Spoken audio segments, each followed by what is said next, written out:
So thank you very, very much for your time today. I know we both have the same cause at heart, which is all about in raising awareness of carbon monoxide, especially in the summer where this campaign fits in. And I'd be interested to know how you first became involved in carbon monoxide in the first place. Well, someone who my mother knew had two sons, and they went to university, and one was already there, the other joined. They went into a flat together. The second night in the flat, they were cold. They put the heating on, and they never woke up. They were both killed by carbon monoxide. And this poor woman, this was her only children, and she had no other family. She'd lost all the rest of her family in the war. And that just was an overwhelming tragedy and made me aware and terrified of carbon monoxide. And then some years later, I had a poisoning incident myself, very nearly. I was fortunate that I put a gas heater on. It was cold. I put it on. I was sitting there feeling warm and sleepy. And a neighbour knocked the door. Thank goodness. I dread to think what would have happened if the neighbour hadn't knocked the door. So I got up to open the door. And, I then realised there was a problem with the fire. Wow. I think that's the thing, isn't it? It's such an unknown. You'd have had no reason to think anything other than it was just you being warm and content from being by a fire. And that's why I think campaigning is so important. It is such an unknown, unlike something like, say, a house fire where everyone knows to take the right precautions of smoke alarms and with carbon monoxide, there is still so much work to do. I think that's where campaigns like this and with work people like yourself, it's so, so important. Obviously, that was probably a winter-esque incident, being with gas fires. Yeah.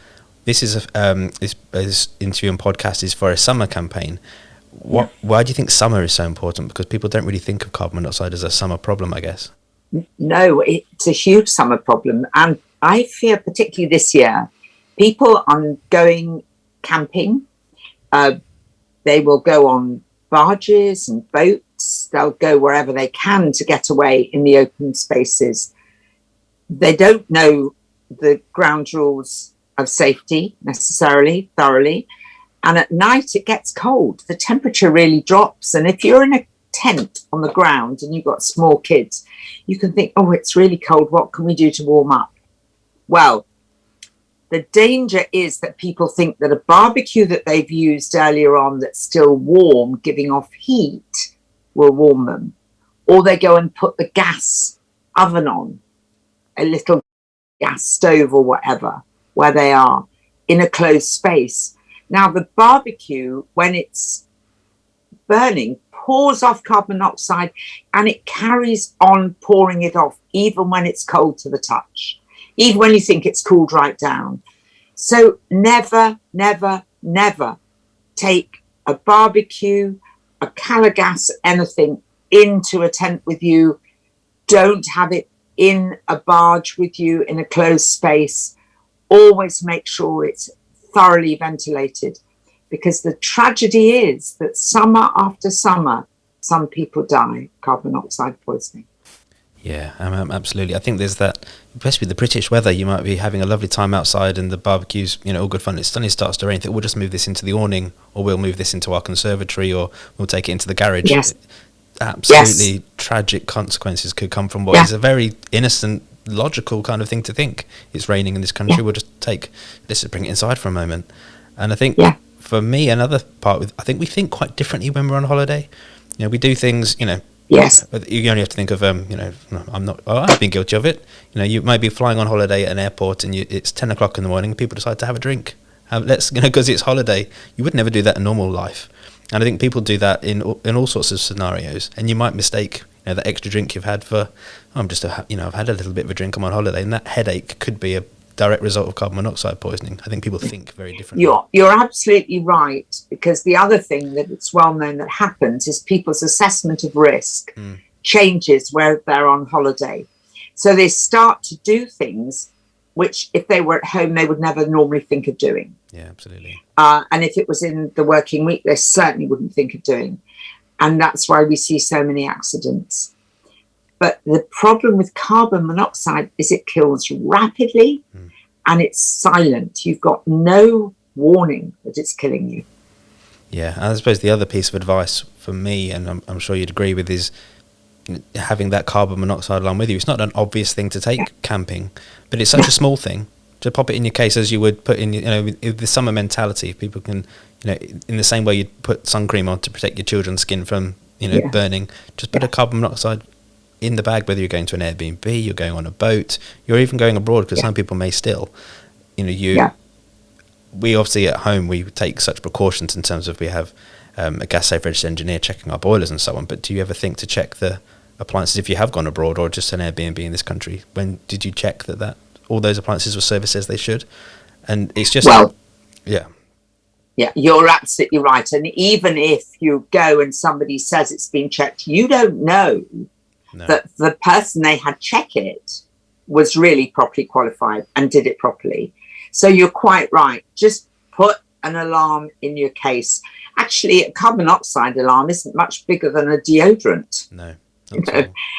You just shove it in the corner of your case. It's smaller than your toilet bag, and you've got it there. And then remember to take it out your case and put it on the side. Put it near wherever your head is when you're sleeping.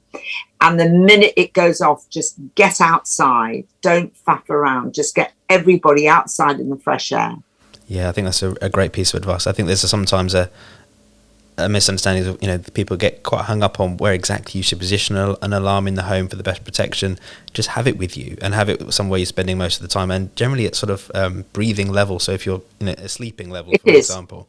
It is. If you're in a tent, you'll probably have a bag by your sleeping bag. Just put it on top of the bag for the night. Yeah. And the other awful thing about a lot of holiday accommodation is you don't know what's going on in the adjacent apartment. Yeah, of course. And carbon monoxide can seep through the walls.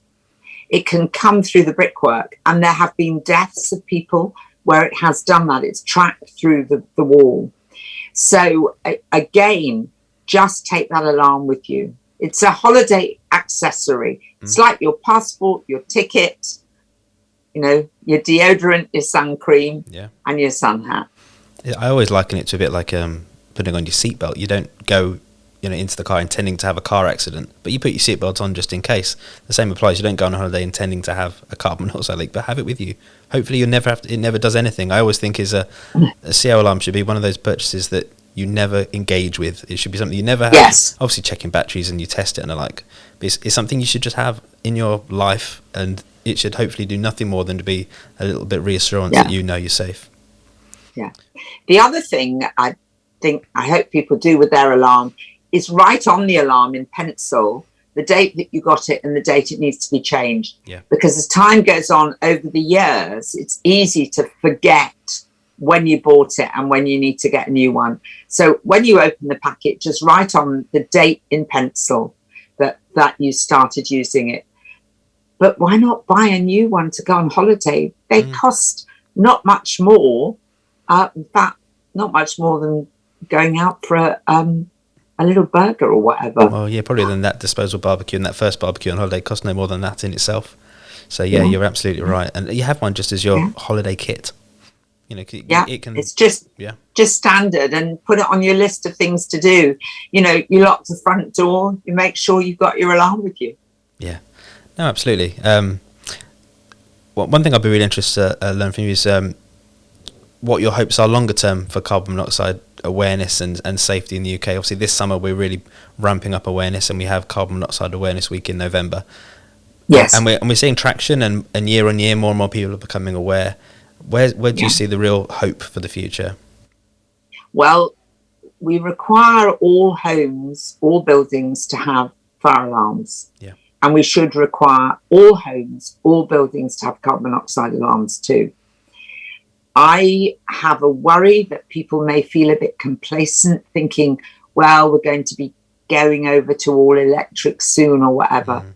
That's not going to be for decades. Yeah. And people will still do things like have wood burning stoves and barbecues. Anything that burns a fossil fuel of any type, or wood, anything derived from wood, anything that's got carbon in it, can produce carbon monoxide. And the level of carbon monoxide poured off by barbecues is really, really high. Yeah, absolutely. I think it's interesting.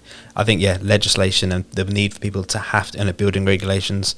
I mean, a friend of ours is just having their a kitchen extension, and I went to look at it yesterday, and I could already see the heat alarm on the ceiling kitchen. They didn't think about that process at all. The builders just knew they had to have that there to pass the building regulations, and that's where we need to get carbon monoxide, I think. Yes, exactly. And when we're talking about kitchens and cookers, there are some ways of cooking where people put tin foil over a gas hob, and that means the gas doesn't burn properly and it pours off carbon monoxide. And if you've got children, their head height is about the height of the gas cooker. So your children will get low-level carbon monoxide poisoning just from that alone. And we know that even low-level exposure is damaging. Yeah, absolutely.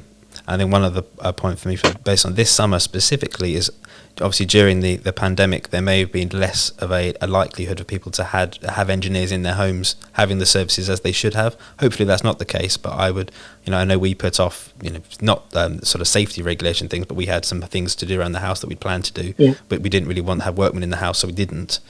I just hope that people, again, having that alarm would just give them that backup. If they have delayed, they shouldn't delay, but delayed having an appliance service when they should. Well, we know that there's a backlog with appliance servicing because of COVID. Yeah. And we also know, of course, that when people feel unwell, they put the heating on. They put the heating up.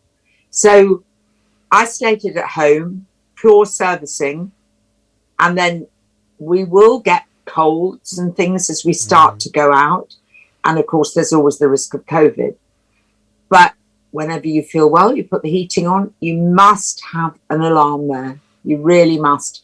And just cooking in the kitchen, if you're using gas appliances, make sure you've got an alarm. And make sure the burners are burning properly. Yeah. And I think one thing, actually, I know we just touched on COVID, and I did a piece, it seems the pandemic seems lasted forever. It was actually last March, about the potential, before we really knew much about it, the confusion between symptoms of carbon monoxide and obviously COVID. And I had my first jab, I think it was probably about 2 weeks ago now, and I would liken how I felt afterwards, not dissimilar to what the symptoms of low-level CO poisoning was. I just felt really run down, tired, hungover, not horribly ill, but the same way a low-level carbon monoxide poisoning, you'd feel very similar. And that's something to obviously an alarm would have told, I knew it wasn't carbon monoxide poisoning because I have alarms in my home, it would have told me otherwise. But lots of people won't know that. Yeah, absolutely right. And people describe this sort of sense of brain fog, which is exactly what you get with low-level carbon monoxide poisoning too. If it's low level, you just feel dizzy and foggy and not right and a bit headachy and as you say, it's like a flu-like. It's like post your jab. Of course, post your jab, it wears off, but good to have the alarm with you just to double check it was your jab, not something going wrong at the same time. Yeah, no, absolutely. Coincidences do happen. Absolutely. No, that's great. Thank you very much. I think I'm excited for this campaign. So we're launching it on the 24th of June. I'm not exactly sure when this podcast will be going up, but being in and around that time. And I think it's important for us to keep the dial turned up on carbon monoxide awareness this summer, especially, and then we'll keep doing it year after year, and to the point where hopefully that golden legislation. And I think that the final thing that I'd like to say is that I fear that this summer is a higher risk than ever. Yeah, I agree. Because people will be going camping for the first time. They'll be staying in venues that they're not used to staying in, and they won't be aware of the risks. So they must take that alarm with them. That's a perfect place to end. Thank you very much indeed. Thank you. Thank you.